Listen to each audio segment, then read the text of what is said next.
Hello, Varlets. This is going to be a different video. It's quite late where I am right now, and I've been quite sleep deprived. But Fatshark just released a new devblog, which is going to cover the incoming balance changes to the game. This is ahead of the Skulls event, which I think is coming pretty soon. So this will give us an indication of what we can expect. Now, I'm just going to read this off and then give you my first impressions of what I think. I've had a glance on it, so I have some thoughts formulated.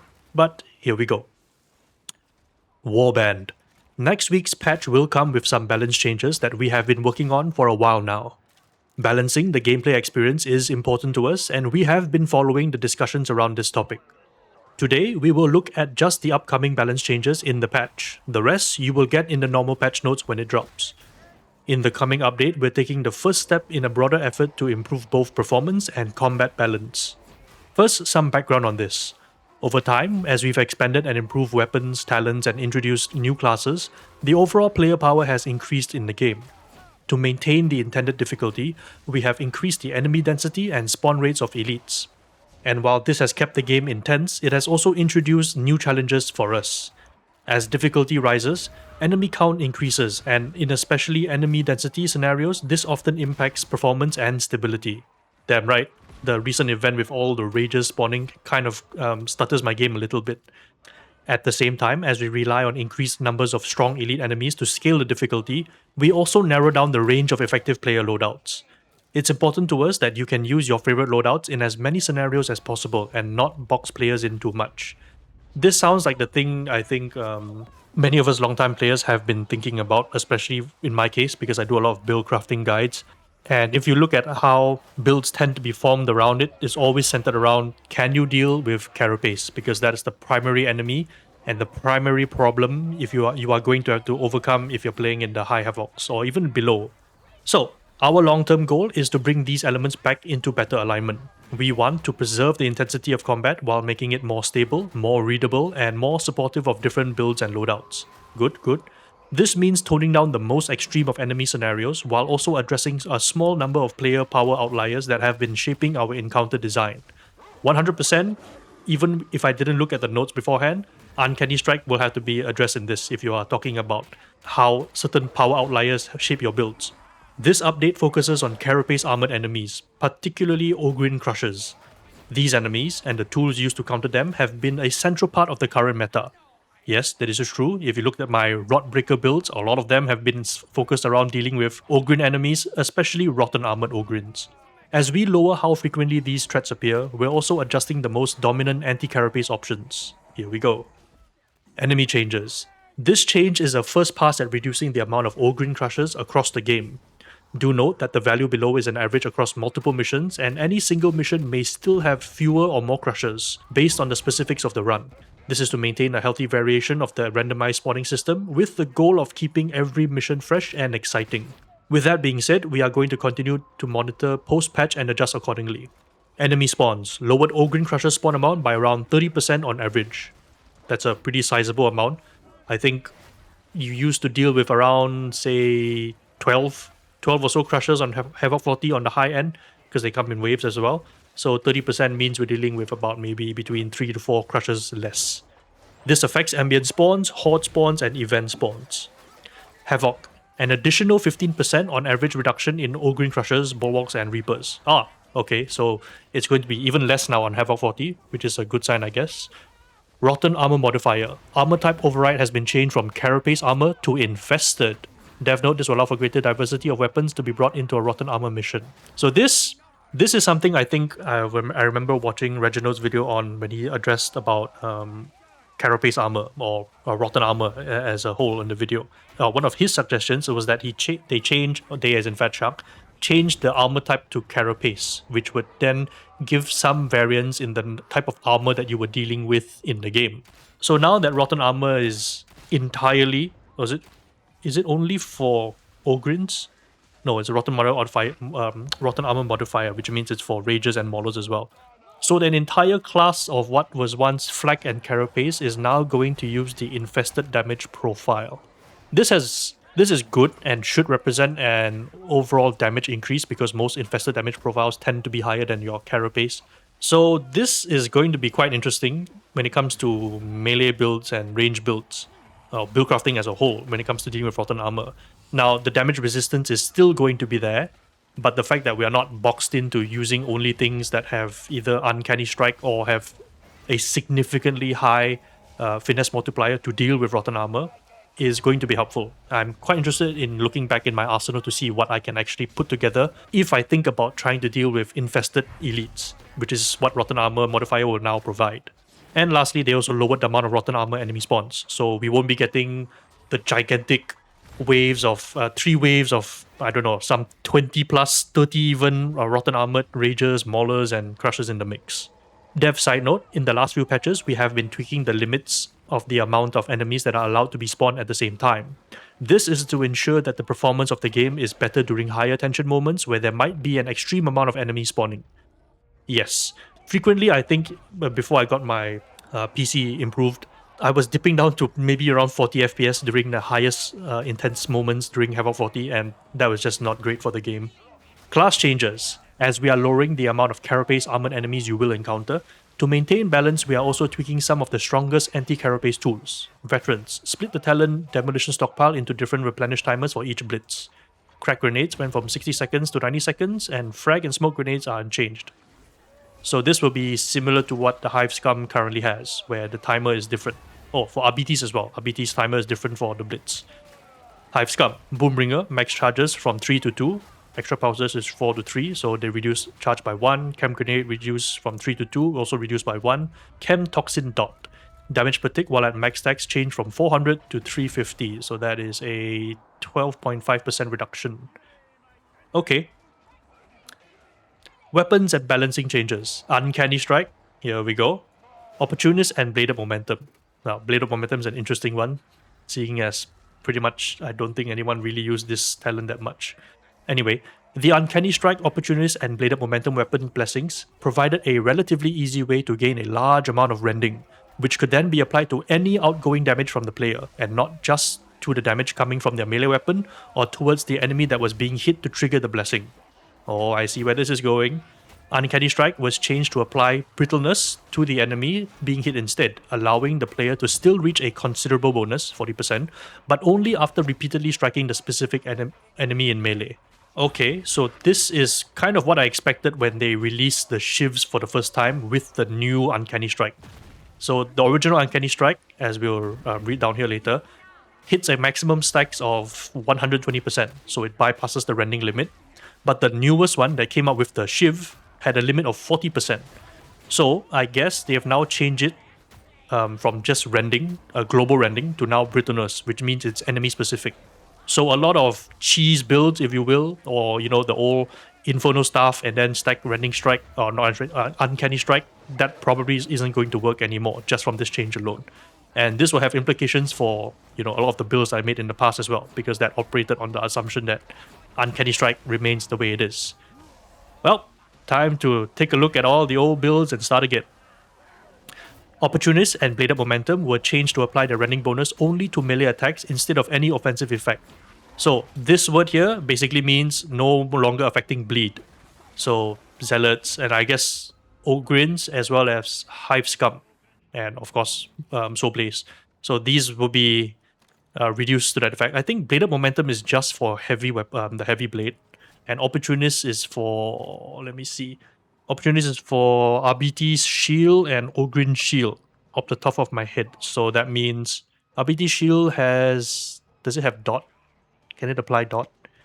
Does it have electricity to apply? I can't remember. I don't think it does. Opportunist for the Ogryn is definitely from Battered, which is your bleed stacks on light and heavy attacks.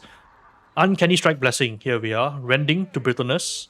Blaze, Force Sword, Combat Blade, Dueling Sword, and Sapper Shovels are affected. So now this entire change here means they reduced it from the 120% that I mentioned earlier down to up to 40%. So the 2.5 brittleness that we see here is basically how things like the Thunderous Blessing currently work. But that will be for Uncanny Strike.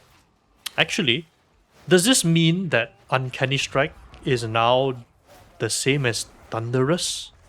Because Thunderous applies blessing per hit, 10% per strike. This one would be 8 times 2.5% is 20%. 20% per weak spot hit. Max 40%. So in 2 hits, you get 40% brittleness. Thunderous takes you 4 hits because it's 10% per application. Wait, so if Uncanny Strike now does brittleness, doesn't this just overlap with Thunderous, but then, you know, you can apply it faster, but specifically for weak spot hits? This is going to be interesting, to say the least. Anyway, let's move on first.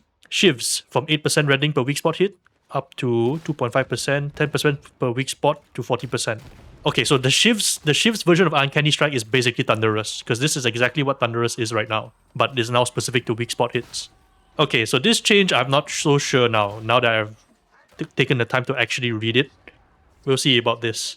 Opportunists and Bladed Momentum Blessings from rending to melee rending. Okay, so this is very specific so that it doesn't affect bleed stacks or any other damage over time stacks. Sapper Shovels and Blaze Four Swords. Since Psyker Blaze Four Swords and Veteran Sapper Shovels were affected significantly by the changes to the Uncanny Strike Blessing, we raised the offensive properties with a particular focus on their performance against Carapace armor. These changes will increase the baseline effectiveness of these weapons, allowing also for more competition and variance in the blessing slots. Okay, so let me just quickly scan through this damage profile. Okay, so after having scanned through this more or less, it's a slight damage boost to most of the attack patterns, as well as ranging from maybe 0.05 increase in ADM to about 20 at the higher end, or maybe 10. I think it's 10.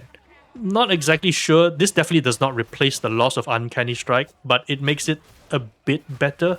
I would say that this is probably, it is a buff to the base profile of the shovel, but if you consider the loss of Uncanny Strike and the effectiveness on how Uncanny Strike used to interact with bleed now, shovels may or may not be in a rough place or worse place than before.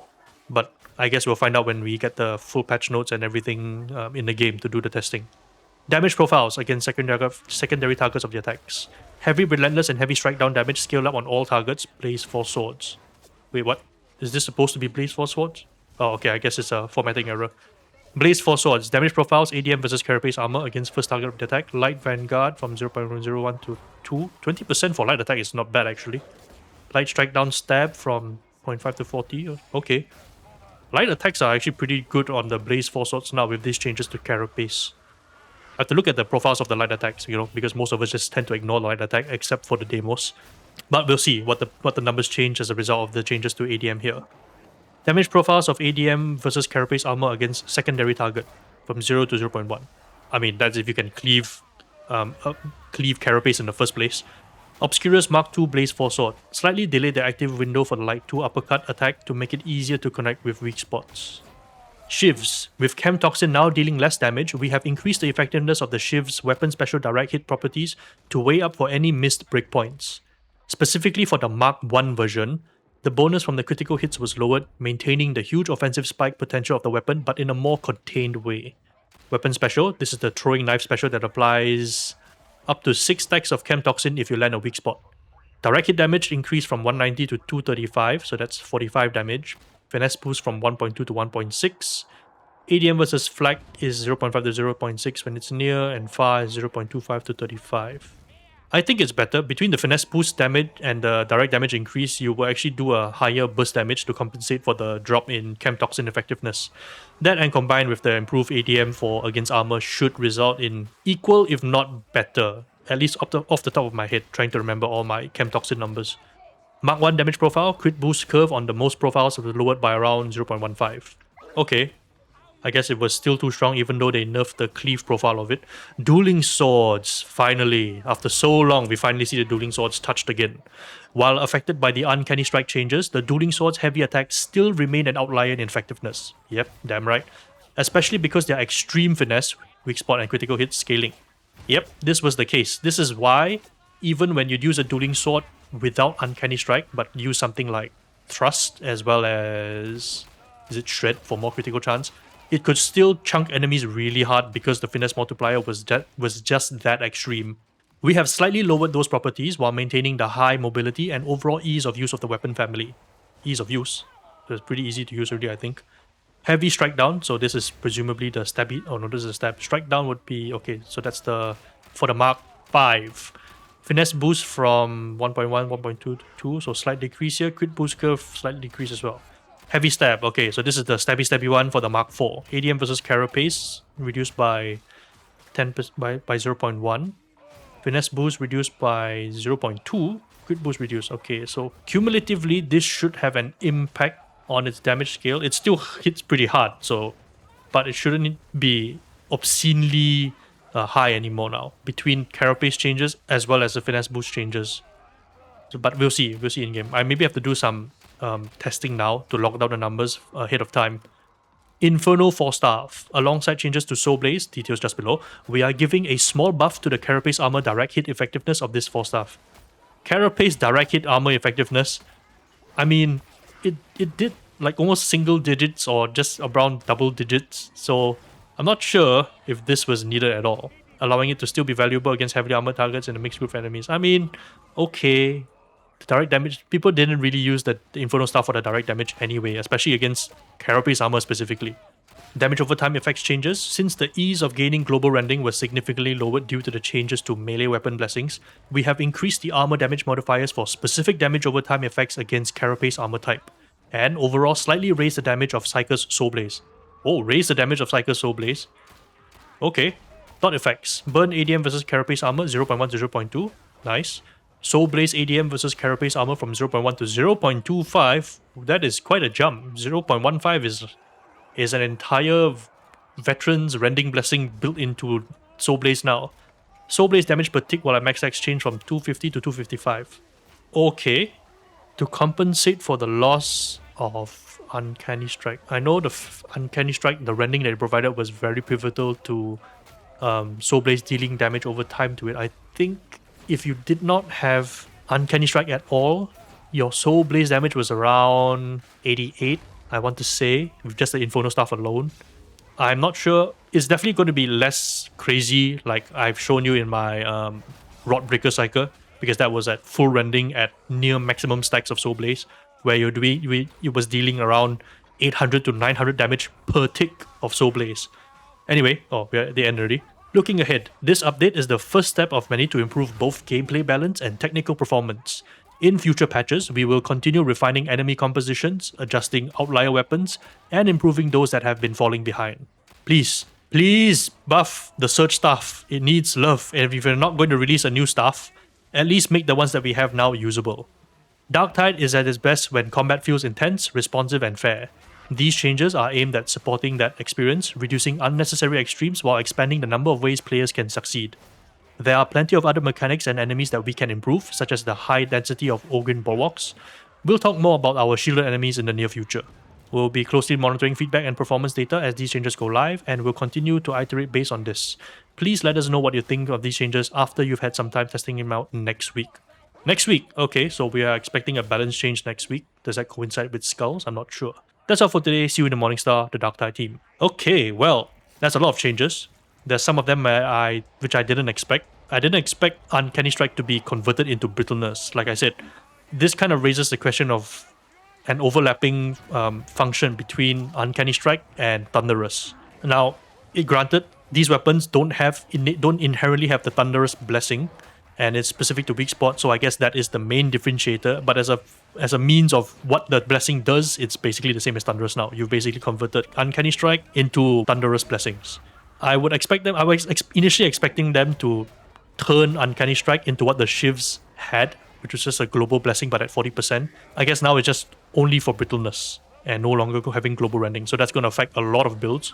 The meta is definitely going to shift some more. People who have been dependent on Dueling Sword, Uncanny Strike Dueling Sword to get them through Havoc 40, you should probably still be fine. It just won't be as free and easy anymore. What I am interested in, however, is the changes to Rotten Armor being infested.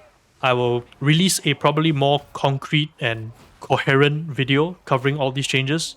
But in the meantime, thank you all for watching. It's late. I'm going to go to bed now. See you in the next one, Varlets.